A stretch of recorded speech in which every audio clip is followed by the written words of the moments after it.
right. Again, thanks everyone for coming out today for this press conference. This will be our last press conference and update. Any new information will be coming from the respective departments that are doing the investigation. Today we're going to have Chief John Pond. He's going to speak briefly on the fire department and what's been happening since our last update.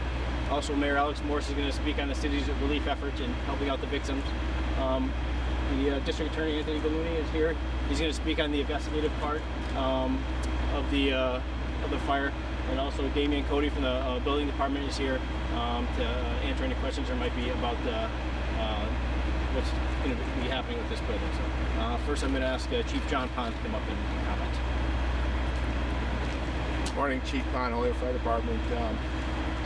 I'd like to say that we found another fatal last night. Our investigation. We worked into the night, and we suspended operations around 10 o'clock last night and resumed early this morning. So it's confirmed that we have 2 fatals due to this fire.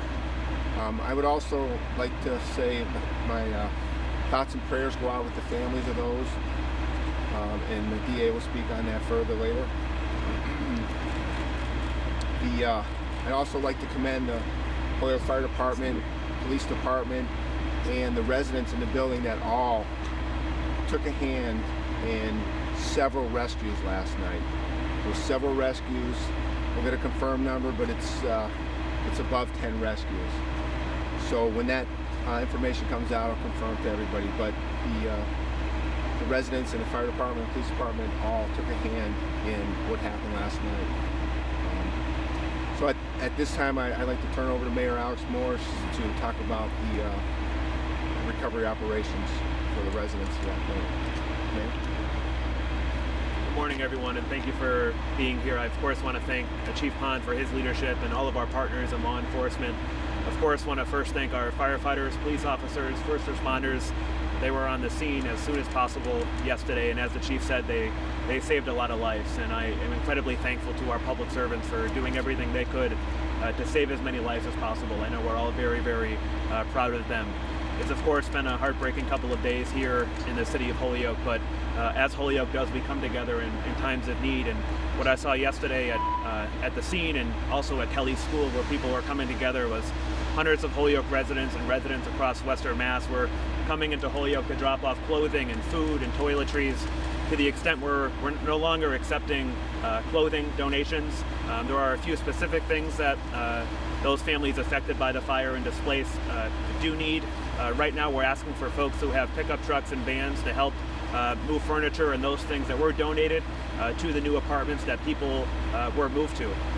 I'll repeat a couple of things that I said yesterday for the public. There were about 25 families displaced as a result of the fire. That includes the units in the house on Northeast Street next to the building. We worked hand in hand with Red Cross throughout the day yesterday, as well as the building owner and the property manager. We were successful in making sure that every displaced individual and family had a place to sleep last night.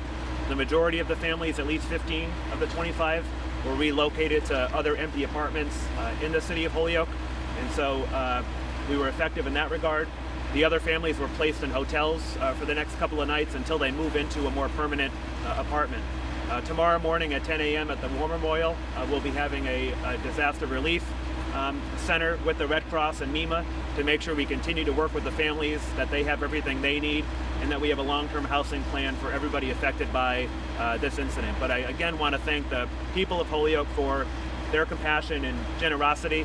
Yesterday we also launched what's called the Mayor's Fire Emergency Relief Fund. We have an ambitious goal of raising $100,000 to help.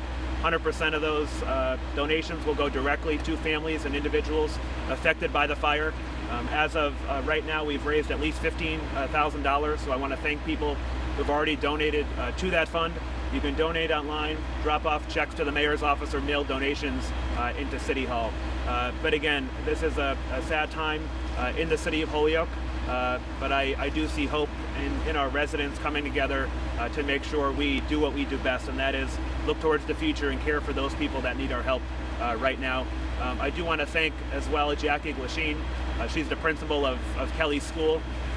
Yesterday morning, before the Red Cross got there, she noticed a lot of her families in this neighborhood watching their building burn, and she did take the initiative and open up her school. So I want to thank Jackie for that as well. So thank you again for being here. I'd like to first express my condolences and sympathy to the victims and their families and friends and all those displaced by the fire. I'd also like to thank and commend the Holyoke Fire Department, the other fire departments that responded, the Holyoke Police Department, all the first responders for their heroic work. In fact, many people were saved through those acts of heroism and courage at a very difficult and frightening time. I am going to confirm that there are 2 deceased persons as a result of this fire. In my role as District Attorney, I can tell you that the facts that we know now, this is not a criminal investigation going forward. There is, at this juncture, no reason to believe that any criminal act is the cause of or contributed to the fire or any resulting injuries or death. Thank you.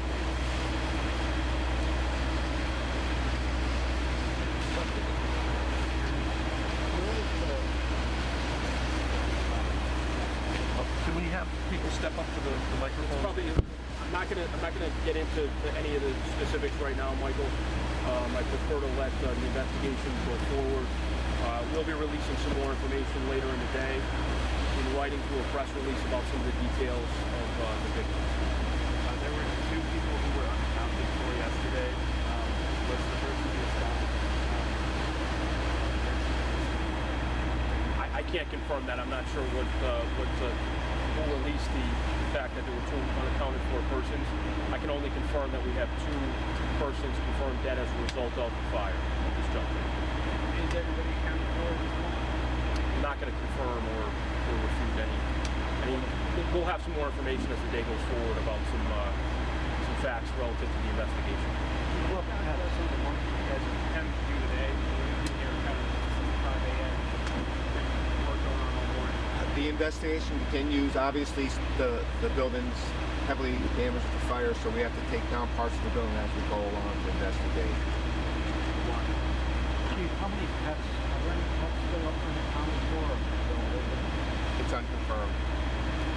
And Mayor, did you recently cut the fire department budget, right? No, that's not accurate. It's not. No. So do you think that there was enough firefighters and fire trucks and everything to handle the situation? Yeah, without a doubt. I think the fire department responded within a minute. I think the biggest challenge is with this fire that we can confirm that there was a delay in the calling of the fire, so that the fire department, once they got the call, they responded in under a minute, and the fire department was effectively staffed, in addition to mutual aid provided by East Hampton, Chicopee, and South Hadley. And so the fire department, police department, first responders did everything they could. Chief Pond, brownouts, The brownouts did not affect the response to this fire. We have responded effectively and efficiently to the fire. Is it possible to confirm if there were any engines browned out at all yesterday? Engine 2 was browned out yesterday. Is that one that would typically service this particular area? Engine 2 actually services South Holyoke. They respond from the same station as Engine 1 did respond. what can you say about the cause of the fire? It's still under investigation. Mr. Cody, with the building, in terms of what's sort of next for this particular building at the moment? We're not sure. We're going to wait for the investigation to complete, and then we're going to do an inspection on the building and what the next steps are. Were any inspections done by your department recently of this apartment complex? Not that I'm aware of.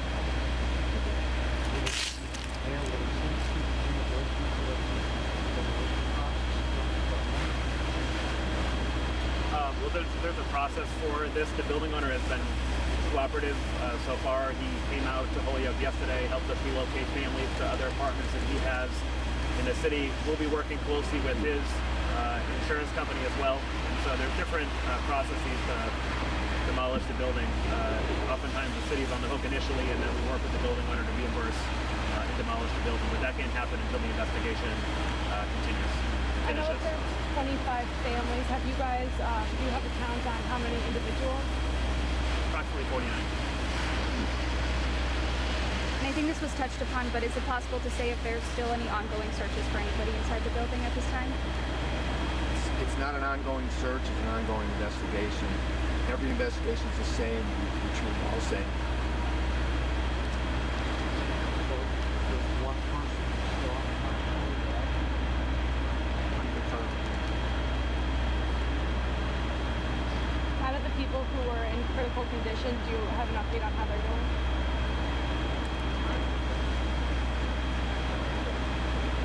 Any other questions? Thank you.